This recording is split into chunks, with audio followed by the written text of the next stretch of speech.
Eamon Khan here for Seconds Out with the $1 million Frank Smith. Frank, how you doing? Good, mate. I'm good. I mean, I'm impressed. 5 o'clock in the morning, you're still working. It's impressive. Need a pay rise. I'll be on to Robert Waltman for that for sure, and it's all about the graft here in this industry. Getting straight into the boxing talk, of course. Moses Itauma, hard to describe what we saw, really. Still speechless almost, which isn't good for my part of the job. But yeah, it was a devastating knockout finish. A lot of talk about it being maybe potentially coming early, but did what you see surprised you?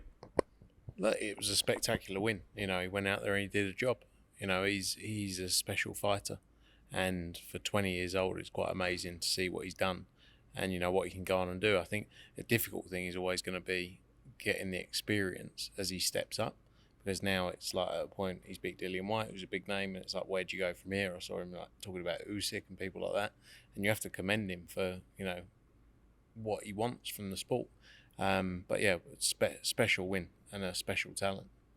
Having worked with Dillian extensively, how did you feel seeing him after the fight? Yeah, look, it's never nice, but it's the sport we're in. You know, it's the business we're in. I don't think it was the best Dillian White, being honest, but that shouldn't take anything away from Moses. Moses went in there and did his job with a lot of pressure on him at 20 years old as well. And, you know, we're in a business where people consistently, you know, it's always like, well, what about the other person? It's like, yeah, but what about this person did right? And Moses went out there and he got the win and he did exactly what he said he'd do. You know, I did feel that he'd get a win early in the fight, but not in the first round. And I think Dillian looked in great, you know, when you saw him, you know, he looked in great shape. But yeah, just a great night for him. Derek came up to Eddie whilst I was speaking to him, and he said that he felt that maybe Dillian could have one more farewell fight, and he was sort of saying to Eddie to get him in with the likes of Joe Joyce and things. But do you think that's the last we see of Dillian in the ring? I think so. Look, I think, you know, his fight against Tete, he didn't really have a great performance, and you could say that was ring rust, and he had time, you know. But yeah, I think it's very unlikely you see Dillian White, but he's the only man who's going to be able to tell you that. But in my opinion, I think it's unlikely you see him in the ring again.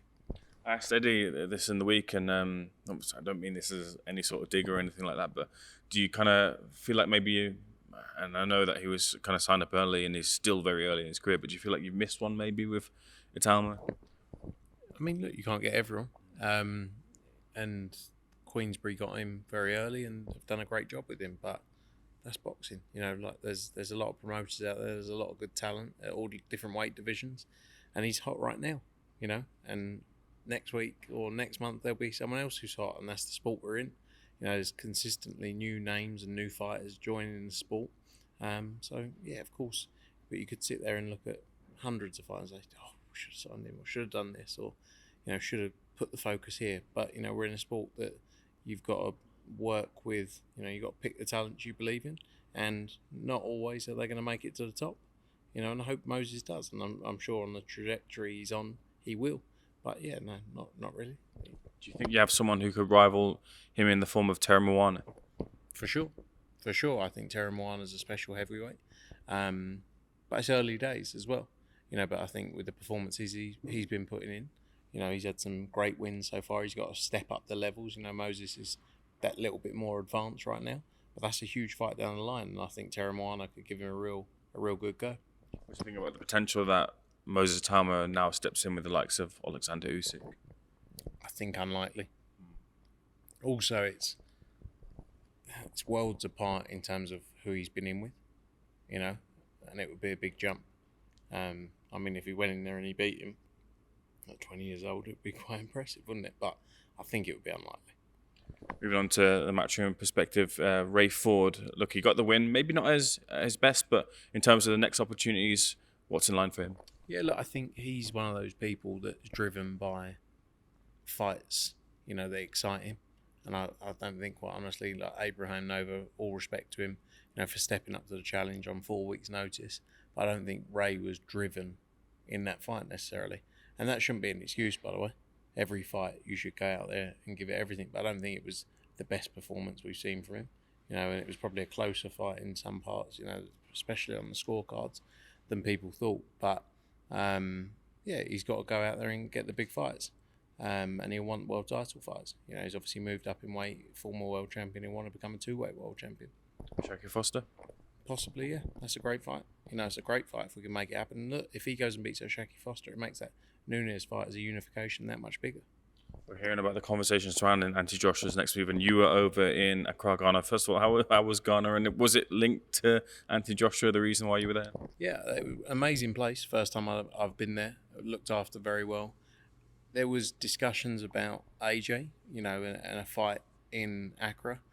There's obviously the focus right now is the Jake Paul fight. But if that fight doesn't come through, then there's definitely an opportunity to do a fight with Anthony Joshua in Accra. I think as well it was a discussion around a broader partnership, not just a single Anthony Joshua fight, but around a partnership between Matchroom 258 Boxing, AJ, you know, and the Legacy Sports guys who have done a spectacular job already around boxing there, not just with one fight, but for years to come.